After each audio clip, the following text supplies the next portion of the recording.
uma boa semana de trabalho. O professor Ramon passou ali as ideias dele, mesmo que um curto espaço de tempo, ele passou sim, nos treinou muito bem.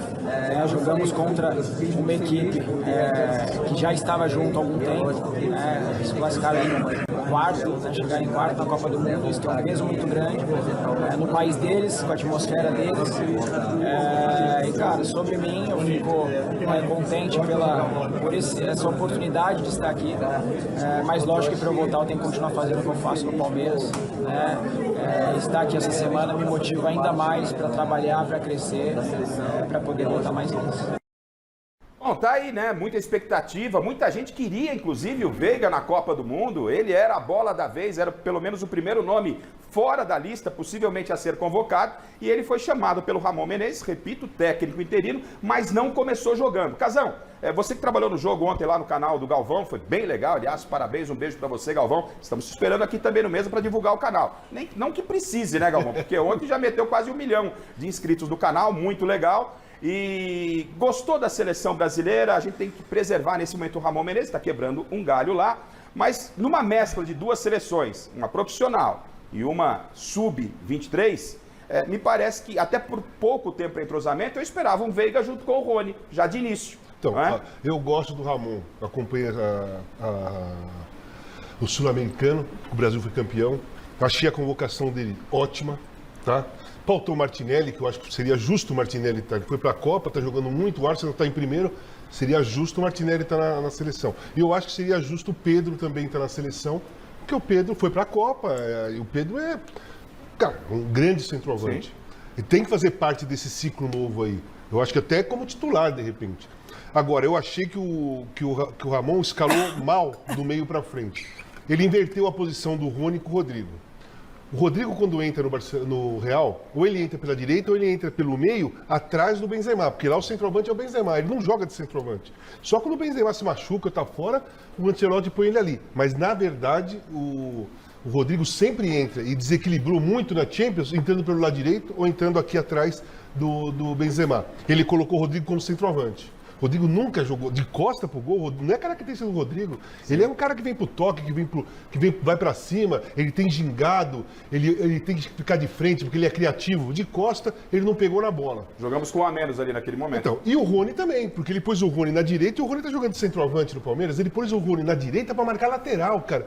Aí eu fiquei louco, porque eu fiquei louco com o Tite, em 18, ele fez isso com o Gabriel Jesus. Ele pegou o Gabriel Jesus e fez correr atrás de lateral esquerdo na Copa de 18, sendo que o Gabriel tinha sido um dos artilheiros das eliminatórias, estreou junto com o Tite lá no Equador, fez 2 gols, sofreu um pênalti. Então eu acho que o Ramon, ele se equivocou na escalação para frente. Ele teve uma grande oportunidade de colocar Rodrigo, Vitor Roque e Vinícius Júnior, um ataque super jovem, e ele perdeu a oportunidade de colocar o Casemiro com o Paquetá, como foi muito tempo ali na Copa, que eu acho que são dois, o Paquetá de segundo volante tem uma boa saída, e colocar o Veiga, que é o único meia que nós temos, cara. O único 10, a gente reclama de criatividade, reclama de um cara que pise na área, sim, reclama de um cara que puxa a tabela com o centroavante, reclama do cara que chuta de fora da área. A bola parada do Veiga é super perigosa, de falta de escanteio ou qualquer tipo de jogada. E ele, na minha opinião, o Ramon me decepcionou na escalação do meio para frente. Eu não gostei da escalação. Eu acho que isso influenciou negativamente o time da seleção brasileira. Nós ficamos o primeiro tempo insistindo com 2 jogadores em posições invertidas. Ô Miller, e você avaliou de que forma esse início de ciclo com um técnico interino? O Casa fez algumas ponderações. Se tem uma coisa que o Miller gosta de falar, é de bola, é de jogo, é de tática. Então, por isso é importante o seu posicionamento nesse momento sobre aquilo que o Ramon fez. Eu repito, ele está ali de forma interina, mas ele era o técnico da seleção brasileira. Era a camisa da seleção brasileira em campo, Miller. Até porque, como o Casão disse, o Rodrigo e Paquetá armando o jogo, eles desarmaram o meio-campo, em outras palavras, né? Até porque eles não são jogadores de curta, né? No tal do 1-2, de criar jogadas. Eles são jogadores de finalização, né? Até como o Casa disse, o Paquetá, ele estava perdido em campo, né? Acho que se ele jogasse mais recuado e o Rafael e o Veiga lá na frente como um armador, até porque foi convocado, é um estreante, funcionaria melhor, né? Na minha opinião. Mas a outra coisa que a gente tem que ver é o seguinte, Será que esses jogadores estreantes, eles aproveitaram a oportunidade? Eu acho que não.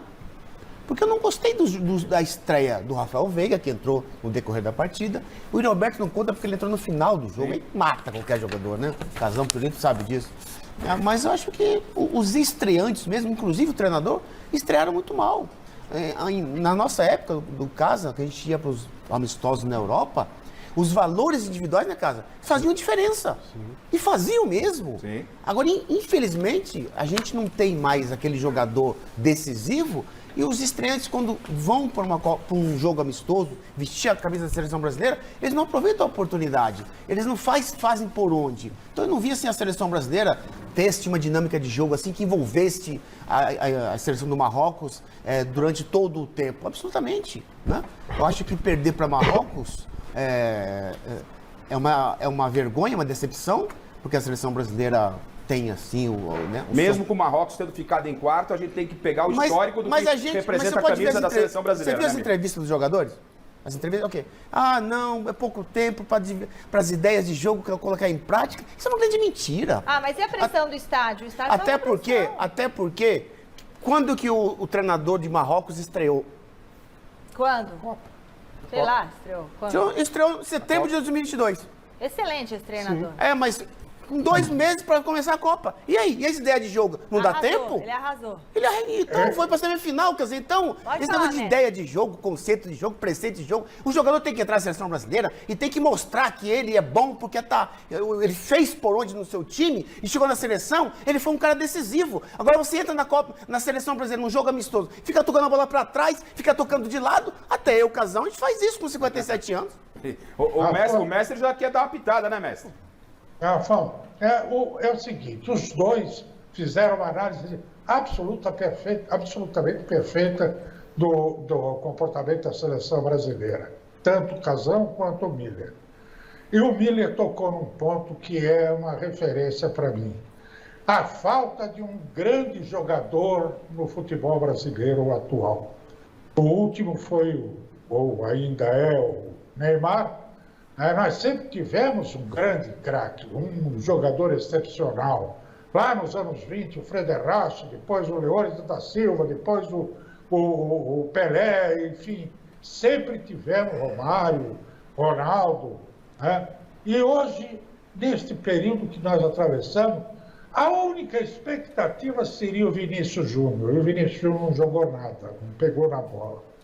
Então, esse é o grande problema do futebol brasileiro, que não está investindo na criação de grandes jogadores a partir da base, sobretudo o meio armador, quando se fala que o Veiga teria que entrar e tal, tudo bem, mas o Veiga não é o meio armador. Ele não tem aquele discernimento do meio de campo de se transformar no centro, no aglutinador das jogadas, e a partir dali o time construiu o ataque. Ele é mais um meia de chegada, tem um bom tiro a gol e vamos parar por aí. Ou só quero acrescentar um detalhe, se o amigo me permitir. Claro. Uma dessas ofertas da minha querida Michele aí, presente para os amigos telespectadores, é um álbum de figurinha do futebol inglês.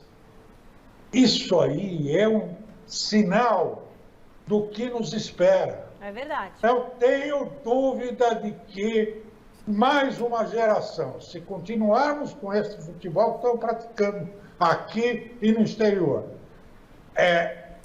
a nova torcida brasileira vai ser toda inglesa, viu? Eu quero, inclusive, aproveitar, eu vou ouvir, logicamente, o Pirulito e o Chico, mas como o mestre toca nesse processo da juventude, da galera acompanhando muito futebol europeu, eu sigo o Simon nas redes sociais e ele é bastante ativo por lá no mercado europeu e tal. E falando desses jovens, o que você projeta em termos de seleção brasileira? A gente vai conseguir formar uma nova safra para enfrentar de igual para igual os gigantes da Europa, ou Simon? Eu acho que a gente tem vários jogadores jovens surgindo aí que são bons o suficientes para voltar a fazer a seleção brasileira ser ter o respeito de novo, né? A gente tem o Endrick, tem o Vitor Roque, que foi convocado, o próprio Ângelo, né, que está no Santos, mas precisa melhorar um pouquinho mais ainda, Marcos Leonardo e outros jogadores que já saíram, que vão aparecer mais ainda. Eu acho que a gente tem jogadores bons para isso, mas eu acho que o grande problema das categorias de base é que hoje se pensa muito mais no resultado do que na criação do jogador. Então você não vê na categoria de base os treinadores treinando fundamento. Preocupados com formação. Exatamente. E sim já com cobrança de resultado, sim, né? E aí fica mais preocupado com o trabalho deles, em vencer, e os jogadores ficam...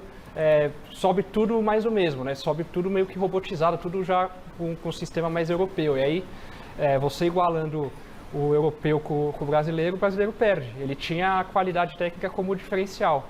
E perdendo isso, você iguala e o europeu sai na frente.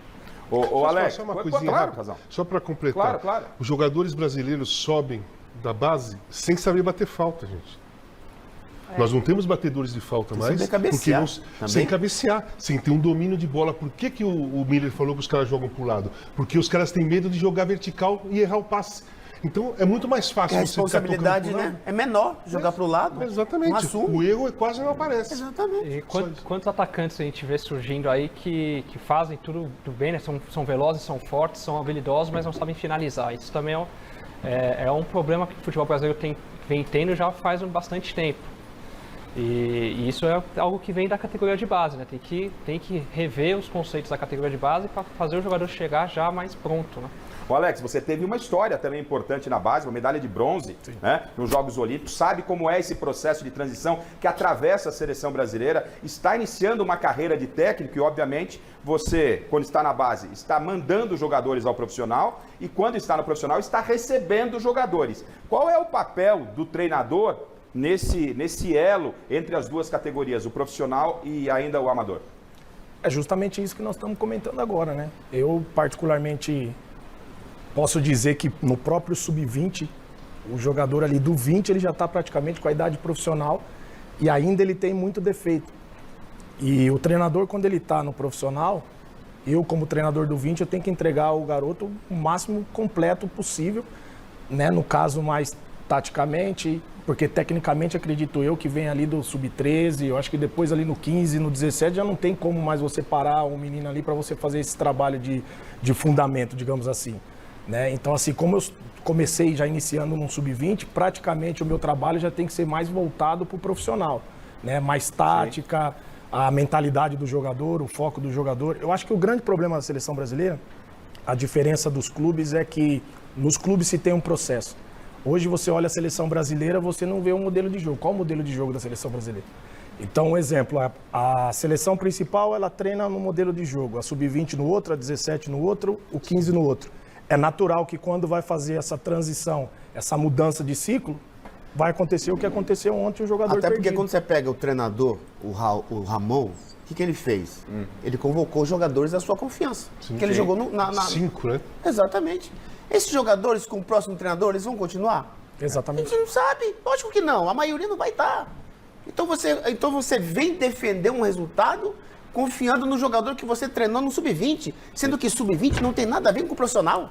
É totalmente diferente a atmosfera, a dinâmica. A responsabilidade. Exatamente. Então você convoca jogador que vai dar continuidade à seleção brasileira. Não adianta você convocar um jogador da sua confiança e não que dá você... para comparar o peso da camisa da seleção brasileira jogando sub-20 com o peso da camisa da seleção brasileira que já é pentacampeã e a cobrança é de ganhar, de vencer e jogar bem. Depois de uma eliminação de Copa, né? Depois de uma eliminação de Copa, que já vem mal há muitos anos. Então você pega a camisa pro garoto que foi bem na sub-20 agora e coloca a camisa do profissional para ele foi campeão na sub-20, mas ele tá vestindo uma camisa que foi eliminada da Copa, gente. Não é a mesma camisa. Isso é muito As histórias são importante diferentes. E até